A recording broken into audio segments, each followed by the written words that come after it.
Ispaniya La Ligasining 16-turiga kelib 55 ta gol bilan rekord o'rnatgan mening jonajon Barselonam bir hafta ichida Bavariyani, Madridning Real klubini va Signal Iduna Parkda Borussiyaning Dortmund klubini Inasini ko'rsatib chiqaraveryapti. Lekin o'sha paytda ommaviy axborot vositalari, internet tarmoqlari va kommentariyalarda euforiya nur sochib tursa-da, Barselonani oktyabr oxiriga kelib Liverpool bilan hozirgi paytda dunyoning ikki eng yaxshi klubi deya atalayotgan bo'lsa-da, Kamina va Barselonani muammolari bilan yaqindan tanish futbol muxlislari qisman albatta xursand bo'lishsa-da, lekin skepsisga to'la edi. Ispaniya La Ligasida mavsum boshlanishidan avval mening jonajon Barselonamni muxlislari endi bu mavsumda nima ortidan biz sarg'ayib sarson bo'larkanmiz deb g'am chekib turishgandi. Lekin Germaniyadan tashrif buyurgan, katta futbolda o'zining birinchi mavsumida Myunxenning Bavariyasi bilan treblni qo'lga kiritgan, yarim yil mobaynida Barselona prezidenti Juan Laportadan taklif kutib boshqa jamoalarga berib kelgan Hansi Flick Ispaniya La Ligasiga start berilgandan keyin qo'l ostidagi jamoa bilan kosmik darajadagi natija ko'rsatdi. La Liganing 12-turiga kelib faqatgina bitta mag'lubiyat, Osasuna bilan 4-2 hisobida o'sha uchrashuvda endi asosan rotatsiya bo'lgani va asosiy tarkibdagi futbolchilarga dam berilgani mumkin tabloda aks etgan.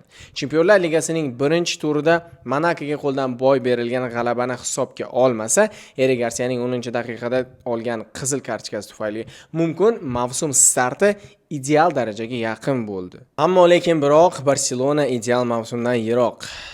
Bir necha yildan beri mana. Gurkirab yashab turgan Hansi Flickning Barselona deya atalmish mashinasi birdan buzilib qoldi. Oxirgi 6 ta turda faqatgina bitta g'alaba va 3 ta uchrashuvda kataloniyaliklar g'alabani qo'ldan boy berishgan. Hammasi Real Sociedad bilan mehmonda 1-0 hisobida g'alabani qo'ldan boy berishdan boshlandi. Ismlaring kuyib ketgan Robert Lewandowskining butsisini 48-razmer qilib ko'rsatib, bizning golimizni qildi. Barselonaning har bir uchrashuvini kuzatib boradigan muxlislar tan olishi mumkinki, basklar yurtiga bo'lgan tashrif juda ham og'ir kechdi.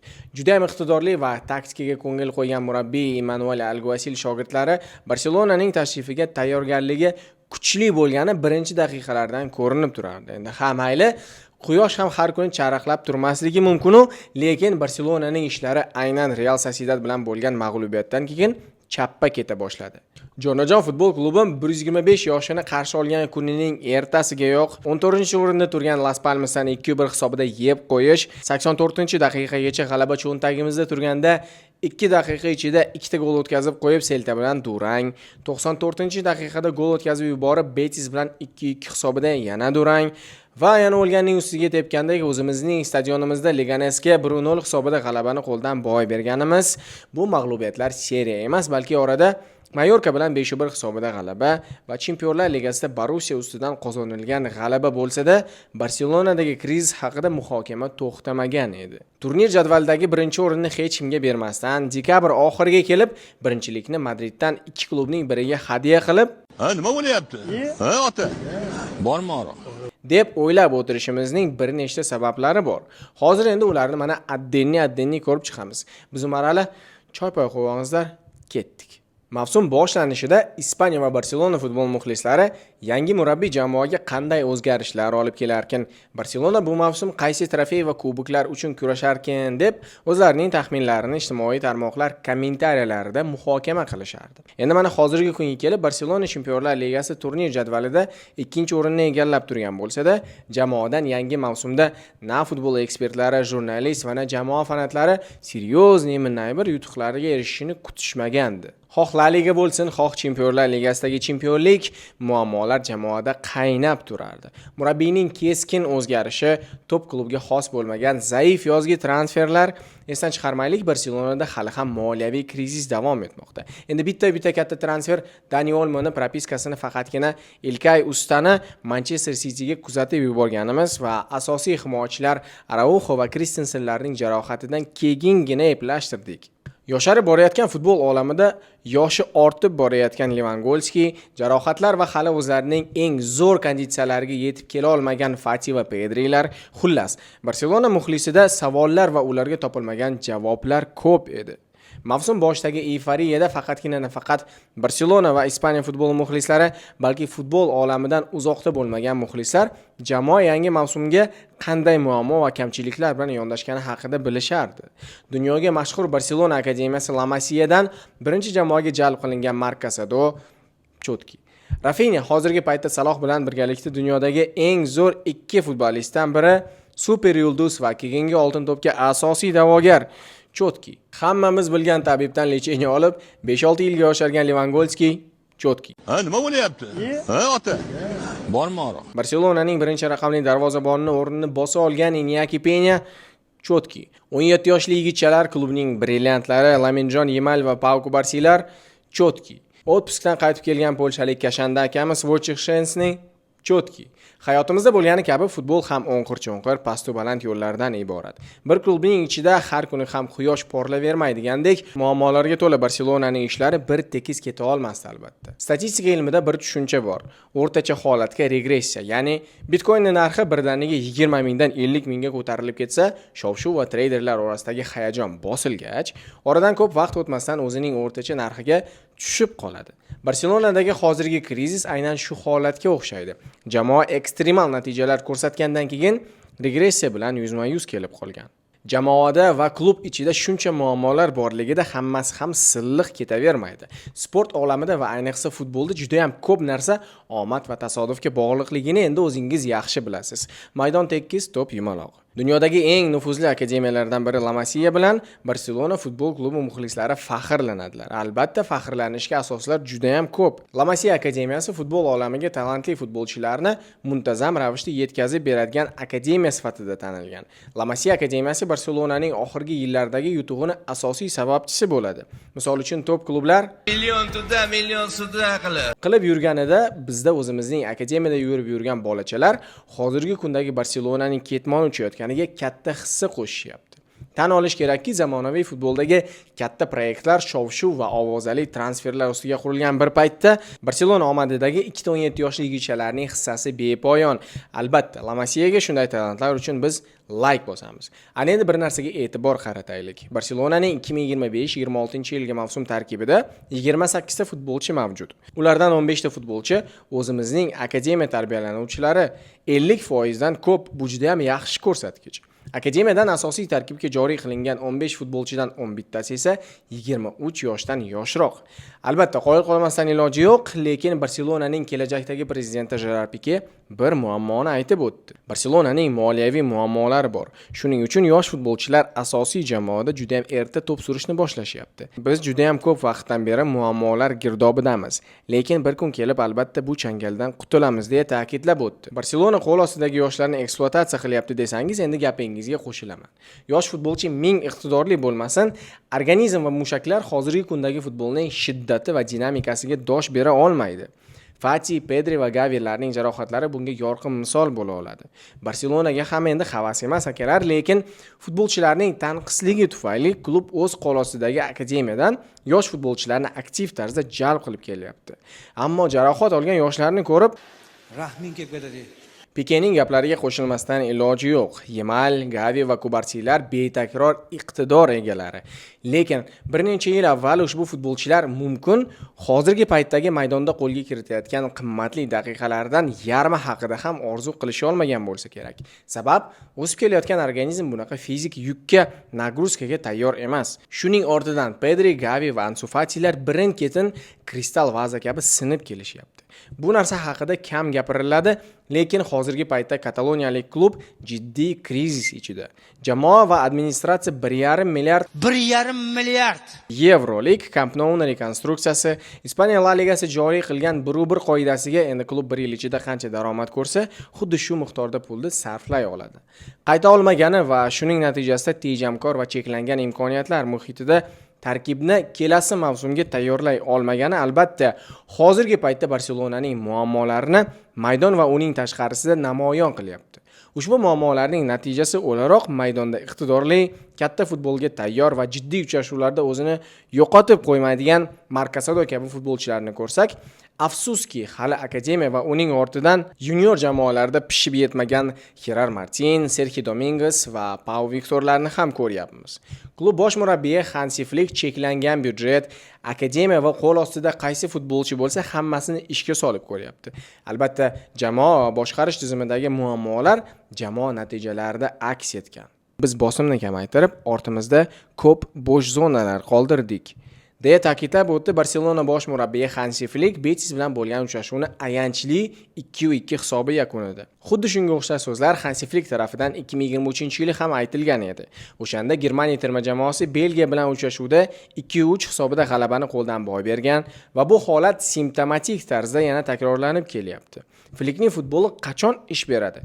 Qachonki futbolchilarning yuraklari o'rniga motor gurillab tursa, bitta emas, ikkita yurak va 1,5 o'pka bilan Futbolda qarang, tezlik. jamoa faqat va faqat pressing va raqibga bo'lgan bosimni 90 daqiqa davomida ravon ushlab, raqib jamoa futbolchilarini o'zlarining darvozalar oldida xatoga yo'l qo'yishga majbur qilib, harakatdan to'xtamasligi kerak. Shundagina Hansi Flick futboli o'zini to'liq va yorqin ochib beradi. Jinnicha pressing, jinnicha natija. Noyabrgacha joyidan 4-skorsda razgon olmasdan uchib borayotgan Barselona Birinchi hammamiz boqqa kirib qoldik. jamoa bosh murabbiyi qo'l ostidagi murabbiylar shtabi murakkab muammoni yechimini topishdi. 36 yoshli Lewandowskining topsiz harakatlanishini uddaburon berkitib kelishyapti. Lekin futbolchilar tanqisligi to'g'ridan-to'g'ri jamoaning foydali ish koeffitsiyenti yuragiga xanjar bilan zarba beryapti. Pablo Gavi, Frenkie de Jong va Fermin Lopeslar jarohatlardan keyin qadam-ba-qadam o'zlariga kelishyapti. Vaqtida operatsiyadan voz kechgan va uning ortidan surunkali mushaklar kasalligiga chalingan Ansu Fati, Araujo va Christensen kuni kecha uchrashuvlarda qatnashish uchun tibbiy ruxsatnoma olishgan. Akula deya atalmish Ferran Torres esa vaqti bilan zaminalarga chiqib maydonni yondirib turibdi. Bir so'z bilan aytganda, Barselona o'zi xohlayotgan futbolni ko'rsatish uchun futbolchilar tanqisligiga duch kelgan. Jamoa ko'rsatmoqchi bo'lgan futbolning tempini ushlab turish uchun esa sifatli va uzun zaxira kerak. Sifatli zaxira hozirgi Barselonaga suv va havodek zarur. Birinchidan, klub kalendari va o'tkazayotgan uchrashuvlariga nazar solinsa bas. Ikkinchidan esa futbolchilarni siqib suvini ichadigan va juda ham shiddatli futbol ko'rsatayotgan Barselona uchrashuvlarini kuzatsangiz, hammasi ayon bo'ladi. Akalar 90 daqiqa ichida pressing qilish juda ham qiyin. Haftasiga 2 tadan futbol matchlari, 3-4 tadan mashg'ulotlar o'tkazib, yil bo'yi xuddi shunday tempda o'tkazish futbolchi uchun fizik nuqtai nazardan og'ir albatta. Undan tashqari, boshqa futbolchilardan yaqqol ajralib turadigan Barselona triosidan klubning o'zi qaram bo'lib qoldi. Gap Yamal, Rafinha va Lewandowskilar haqida albatta. Kimdir jarohat, diskvalifikatsiya yoki maydonga tushmasa, tamom, Flickning Barselona deya atalmish mashinasi joyida buxsavat qilib turaveradi.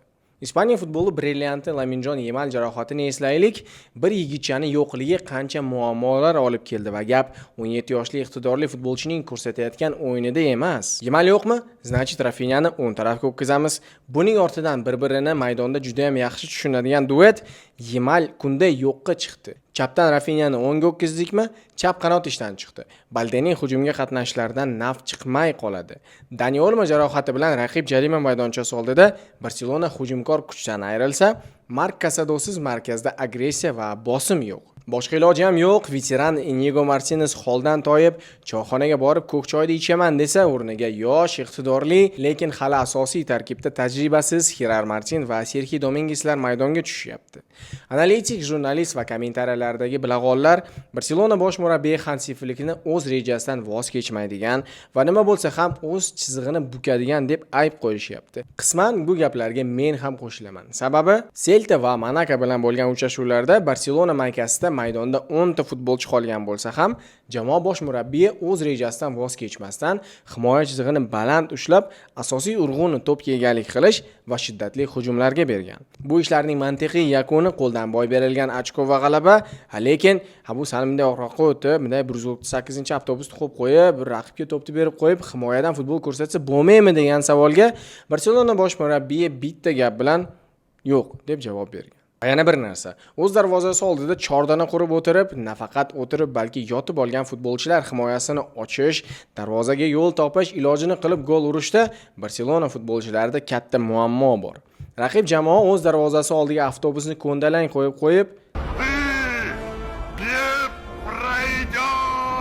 maydonning yarmida yopinib va berkinib olsa, shiddatli va tez hujumlar o'tkazish uchun bir qarich yer topilmasa, Barselona futbolchilarida xavfli vaziyatlarni yuzaga keltirish katta muammoga aylanadi. Bilasizki, futbolda xavfli vaziyat plus uning mantiqiy nihoyasi teng gol. Agarda raqib jamoa yagona golni urib, o'z darvozasi oldiga yotib va berkinib olsa, na xavfli vaziyat va na gol urib bo'ladi. Aytgancha, Barselona mavsum yarmiga kelib faqatgina bitta uchrashuvda gol o'tkazib yuborgandan keyin o'zlariga kelib olib, fikrlarini jamlab g'alaba qozonganlar. Faqatgina bitta uchrashuv. Hansi Flickning shaxsan o'zi ushbu muammoga urg'u berib, uning shogirdlari asosan hisobda ustun kelib turganlarida raqibdan ustun kelib, shiddatli va hujumkor Futbolda qarang, tezlik. futbol ko'rsatishini aytib o'tdi. Ammo lekin biroq Barselonaning o'zi birinchi golni o'tkazib yuborsa, tugadi. Ushbu muammo Leganes bilan bo'lgan uchrashuvda o'zini yorqin ko'rsatdi. Blaugrana 4-minutda gol o'tkazib yuborgandan keyin darvoza oldiga choyxona ochib, yonboshlab ko'k choyni qaytarib o'tirgan Leganes darvozasiga qarata 21 ta zarba yo'llagan. Lekin ulardan 3 tasi nishonga yetib borgan.